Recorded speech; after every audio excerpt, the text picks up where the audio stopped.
Good evening, everyone. You're listening to Red Pill 78. I am the corruption detector, and this is your Red Pill News. Well, I just want to say that at the time that you're watching this, I'm either at my final destination or I'm still on the road. Hopefully, earlier I was able to do a live stream while I was driving down the highway. My intention is to have done that, so if I did, and you guys tuned in for that, thank you very much. I don't anticipate there will be as many people as normally show up, but hopefully for those who did, it was a lot of fun. Well, we've had some fireworks already today, some interesting news. I cannot wait to go over it, but real quick first, a word from my sponsor, Virtual Shield. I want to thank Virtual Shield for sponsoring this last week of the month. This month, Virtual Shield is offering a spring special of 30% off all VPN plans and all premium add-ons, including Protection Plus, residential access, monthly maintenance, phone support, and VIP performance plans for as low as $3 per month.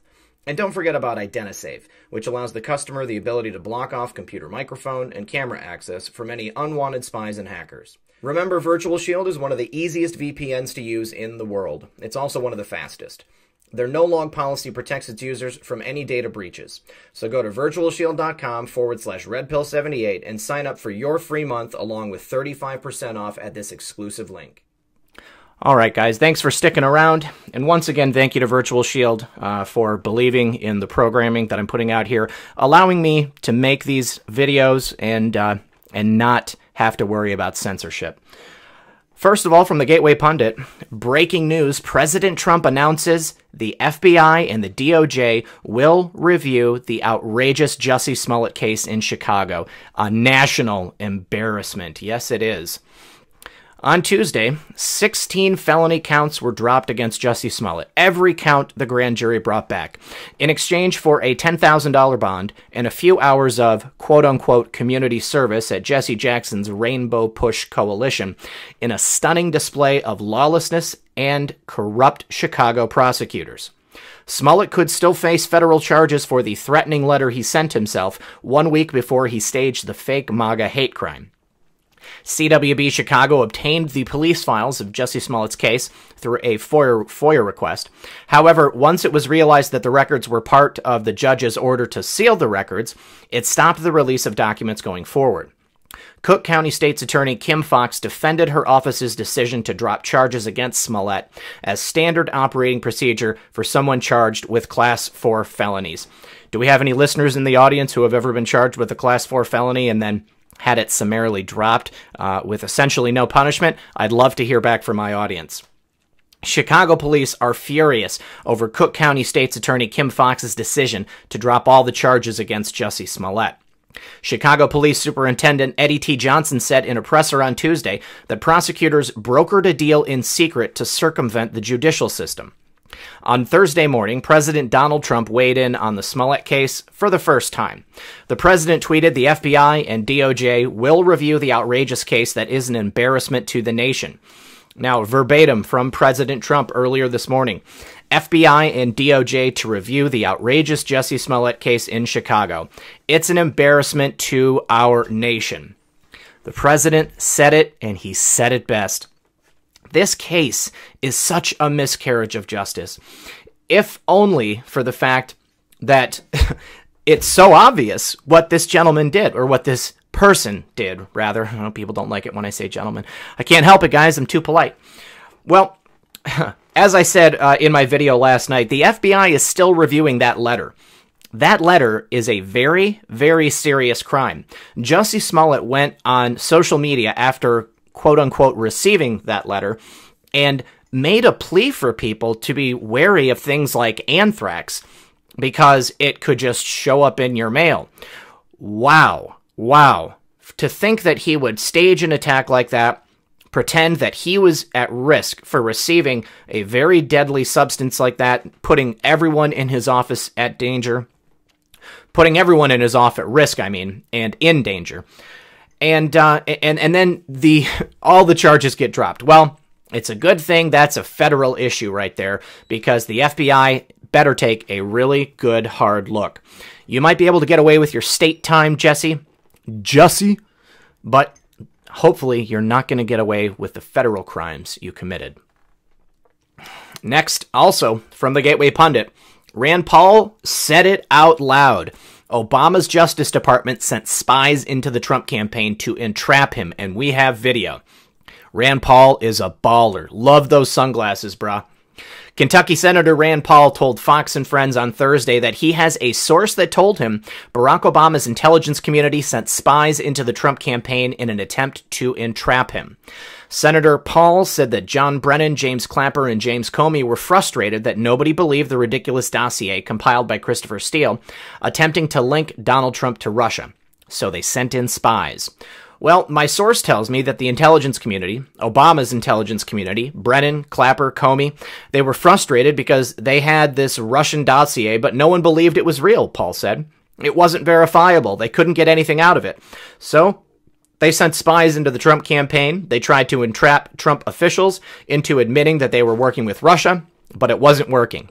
So finally, what they decided is we have to attach this dossier, this fake dossier, to the intelligence reports given to Obama, he said. Let's go ahead and take a listen to Senator Paul.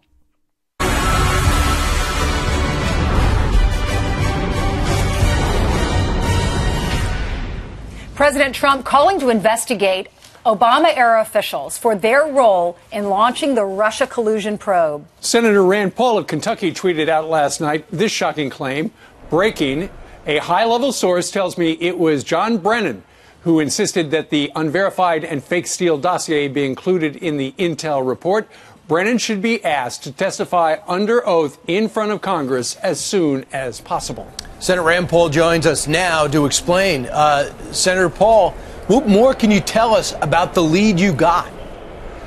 Well, my source tells me that the intelligence community, Obama's intelligence community, Brennan, Clapper, Comey, they were frustrated because they had this Russian dossier, but nobody believed it was real. It wasn't verifiable. They couldn't get anything of it. So they sent spies into the Trump campaign. They tried to entrap Trump officials to admit they were working with Russia. That wasn't working. And so they were frustrated, but they wanted to somehow get this information out, this Russian dossier, that even the media wasn't publishing. Nobody would publish it because it was so scandalous, unverifiable, and likely fiction. So finally they decided, well, what we have to do is attach this dossier, this fake dossier, to an intelligence report. So the president receives these intelligence reports, and they're given directly to the president. Well, what they do is they staple to the report the Russian dossier. So now Obama's officially seeing it, and then also it's given to Trump at this point. But realize that this is a big circle. They'd had the dossier for months and months. So when John McCain is given the dossier, it's given to him by people who may have leaked it from our government to John McCain, so John McCain can give it back to the FBI. I mean, it's a crazy circle, all trying to justify something that wasn't true, but extraordinary power of these people and extraordinary corruption. And they almost brought, they tried to bring down a sitting president. This shouldn't happen to anybody. And when President Trump spoke to us this week, he said he doesn't want it to happen to any future presidents, Republican or Democrat, that the intelligence agencies use all of their power of surveillance to actually try to bring down a sitting president. Yeah, you say that Brennan, Clapper, and Comey were all frustrated. What's frustrating is they use this dossier, this unverified, salacious dossier, very scandalous, as you say, to try to take down the president. You tweeted out you have a high-level source. I doubt you're going to tell us who the source is, but I have to ask, who's the source? And if you're not going to tell me the name, how trustworthy is this person? I think it comes from someone who has a great deal of information about what's been going on. Not everybody, nobody knows the complete picture yet. And that's why I'm in favor of, the president has now said that he's going to declassify some of these documents. See, I believe that the dossier, had been held by the FBI for several months. Brennan starts his little group to investigate it. I believe at that time they did talk to President Obama about it, and I think they should all be asked, when did President Obama learn about this and what was his recommendation? He's in charge of the government. Did he recommend that you try to spread the dossier throughout the government? Remember those reports right around the time of the election, right after Trump won, They were saying that Obama officials were spreading this information throughout government. They were spreading the dossier and they couldn't gain traction, so then they released it to people outside government, reporters who would write a story, and then they would say to the FISA judge, look, there's a story being written about this dossier, it must be true. It's Exhibit A. Well, it'll be interesting when you're able to call Mr. Brennan in front of Congress. That's going to be great. A member of Congress got the attention of the president this morning in a tweet. I want to read it to you, Senator. Congressman Adam Schiff, the president writes, who spent 2 years knowingly and unlawfully leaking and lying, should be forced to resign from Congress. What do you think about that? Pretty strong words. I think we should see the evidence. I think if you're on the intelligence committees or any committees that handle sensitive material, leaking that to the media is a crime and ought to be a crime. And we have certain rules for congressmen, so you can say things in public on the floor in the spirit of debate. You can't be censored for that. But if you're from a committee hearing a classified hearing and then you're talking to a reporter about it, that is a real problem. It's one reason why whenever I go to a classified hearing, I don't stop and talk to the media immediately, because I want to make sure that I've collected my thoughts and that I don't reveal anything that came from the classified hearing. But it does happen a lot. Oh, yeah. I mean, it comes all throughout government. That's a sad thing. It comes from the Pentagon. It comes from the Department of State. Yeah. I talk to ambassadors, our ambassadors overseas, and some of them are afraid to talk to me on official lines because they're being listened to by other members of our government. Yeah, and by the way, the Democrats are not buying the summary. They still think the president colluded just about to a person. They just can't get enough of this story. Yeah, and I think what's going to happen, and what I'm telling people is I'm okay with the Mueller report coming out more completely, but in addition, we need to have information on Obama, White House officials, Comey, Brennan, Clapper. That should be part of it, because the report is the conclusion, but the beginning is why did we get to the report in the beginning, and did someone misuse their office? So if Democrats want the complete Mueller report, I'm going to object until we get a complete report of all the Obama-era officials that got this thing started. Okay. You're not alone. A lot of Americans feel that same way. Thanks so much, Senator, for being with us. Thank you. Well, it looks like things are really starting to unravel for the Obama administration and the Spygate conspiracy. Senator Rand Paul also tweeted about his source on Wednesday, saying that he was told it was Brennan who insisted the fake Steele dossier be included in that intelligence report, and that he should be asked to testify under oath before Congress. We covered this last night. Rand Paul had said that a high-level source told him it was Brennan. Time to investigate the Obama officials who concocted and spread the Russian conspiracy hoax. Yes, sir, it is time, and Rand Paul is just the man to do it. Now, speaking of the Russia hoax, breaking news, Representative Doug Collins is at it again. He now releases the Nellie Ohr testimony transcript before the House Judiciary Committee.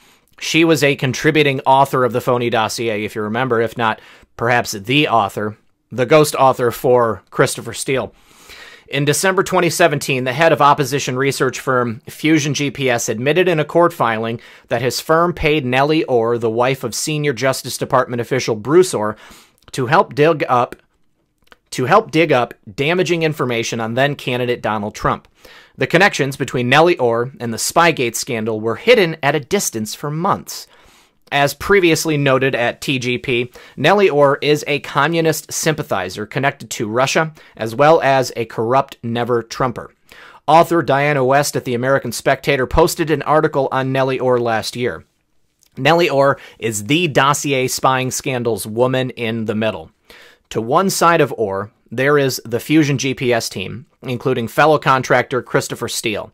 To the other, there is husband Bruce Ohr, who, until his dossier-related demotion, was the number 4 man at the Department of Justice and a key contact there for Steele.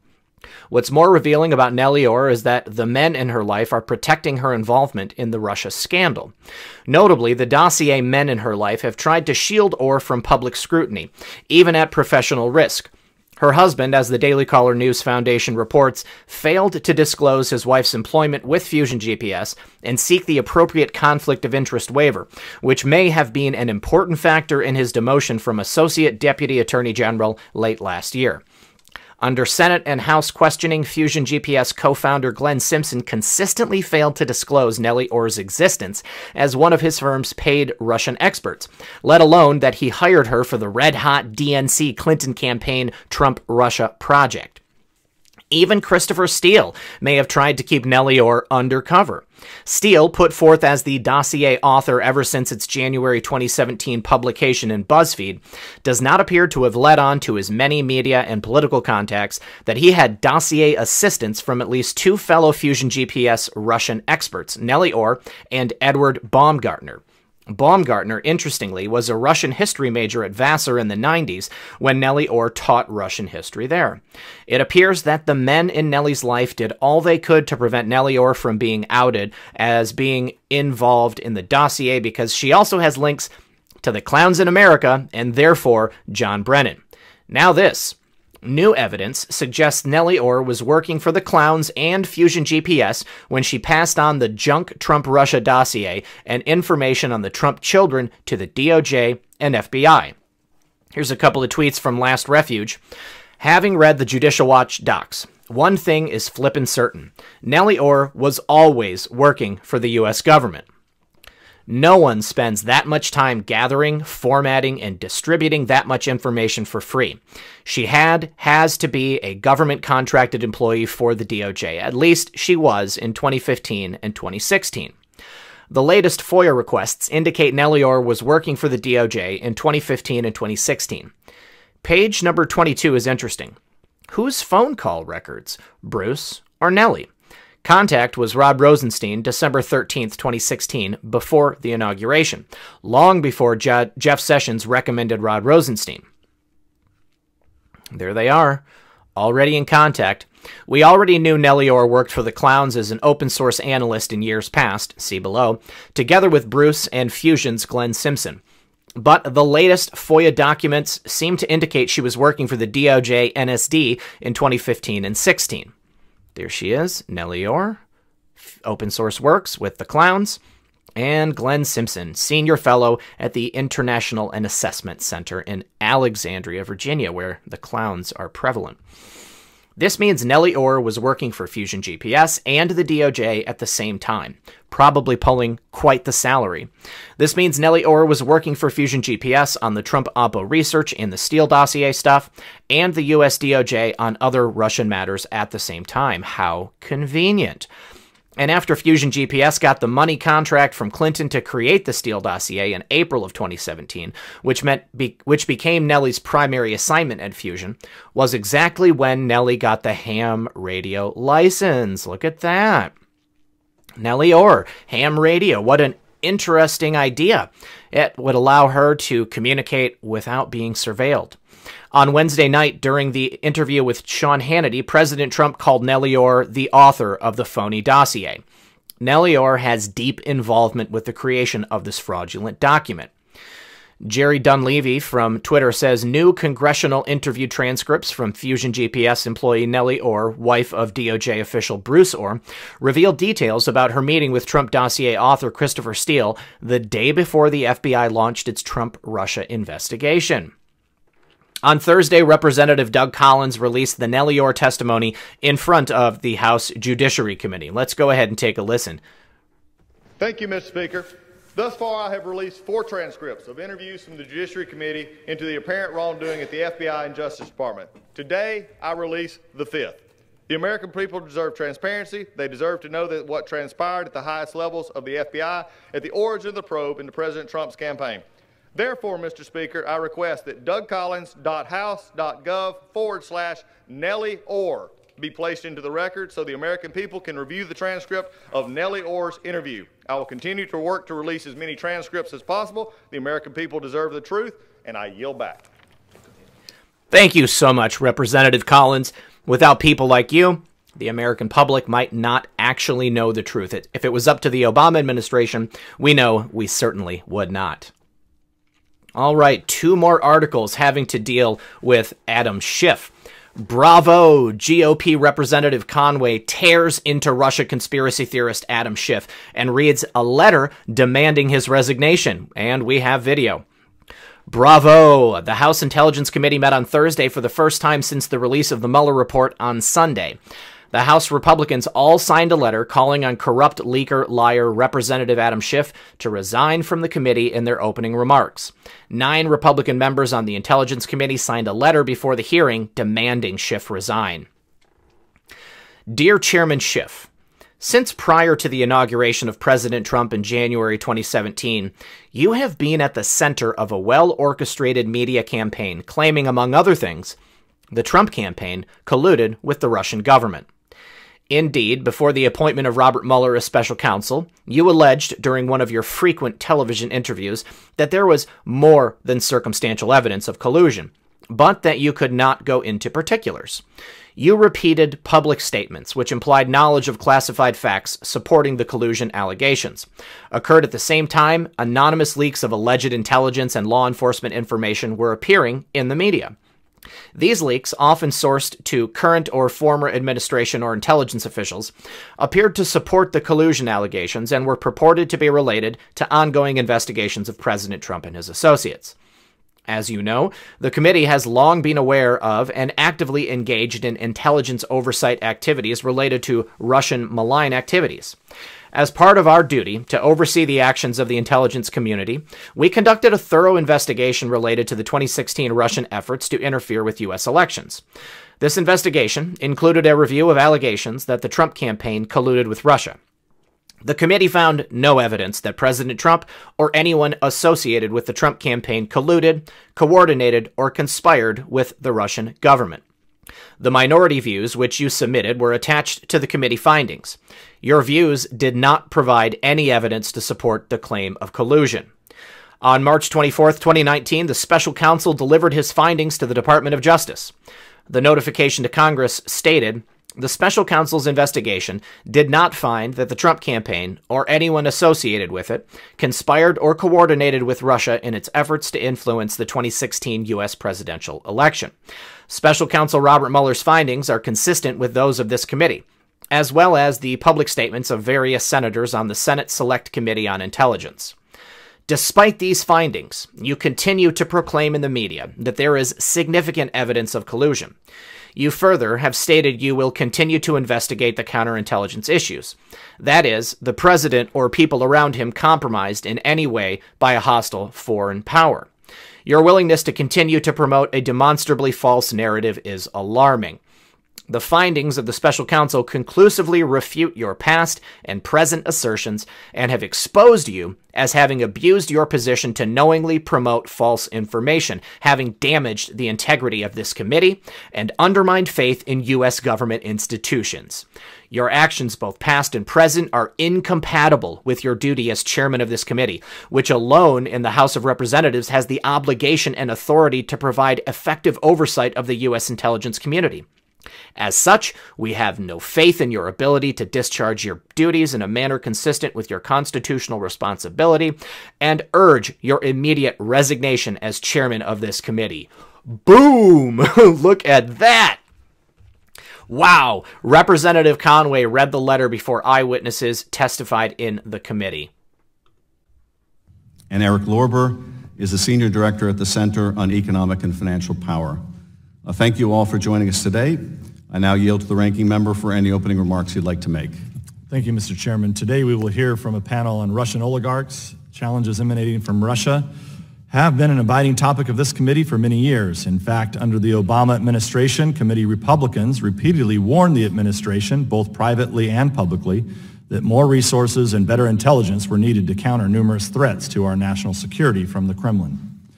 Our advice, however, was not heeded. The Obama administration's approach to Russia was characterized by misspelled reset buttons, direct promises of more flexibility after Obama's re-election, the scrapping of our missile defense plans in Poland and the Czech Republic at Russia's behest, and the ridicule of then-candidate Mitt Romney for identifying Russia as our primary geopolitical foe. All under an administration that watched helplessly while Russia marched into Ukraine and annexed Crimea. This committee should be focused on intelligence oversight and making sure the IC has resources and authorities needed to protect the United States. We should not be used as a platform to spread false information and bizarre conspiracies. We have unique capabilities and authorities to do crucial oversight work, and now, frankly speaking, that is not being done. This committee was created to oversee the intelligence community, not serve as a tribunal launching frivolous accusations and investigations of one party's political opponents. Would the gentleman yield? Yield to Mr. Conaway. Mr. Chairman, since prior to the inauguration of President Trump in January of 2017, you've been at the center of a well-orchestrated media campaign claiming, among other things, the Trump... Devin Nunes bringing the hammer. Ding! Ding! Oh, my goodness. All right, Donald Trump Jr. cheered at the news. Breaking, Conway TX11 just tore apart America's leading conspiracy theorist and Russia truther Adam Schiff to his face, and then introduced a letter signed by all the GOP members of the House Intel Committee calling on him to resign. Bravo! Schiff is a liar and a hack. Hashtag full of Schiff. Oh my God, genius. I'm going to start using that all day long. Oh, well, Adam Schiff, needless to say, was not happy about what happened at that hearing. Let's take a look at what Adam Schiff had to say. Fireworks.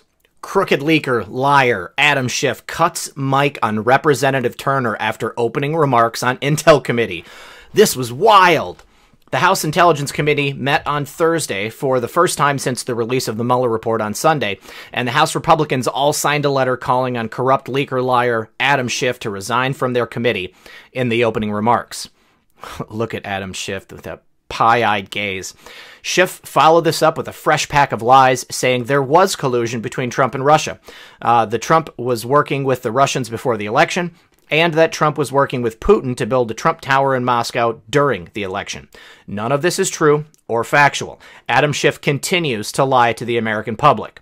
After his remarks, the GOP member on the committee, Representative Mike Turner, asked to refute the chairman's baseless claims. The two started to argue, and then Schiff cut off Turner's microphone. Wow, let's take a listen. There's a different word for that than collusion, and it's called compromise. And that is the subject of our hearing today. Mr. Ambassador, you are recognized for your opening statement. I will not yield. Mr. Ambassador, you gentlemen, yield because you just made some things about all of us that I think we all should get the opportunity to respond to. If you're going to say we think, you ought to allow us to speak of what we think. You can use your 5 minutes to speak. You attacked me in your opening statement, and I've responded. I have not had an opportunity to respond at all, especially to your statements of what we think, because no one over here thinks that. No one over here. I mean, you cannot speak for us. Ms. Turner, you're not recognized. Ambassador McFaul, you're recognized.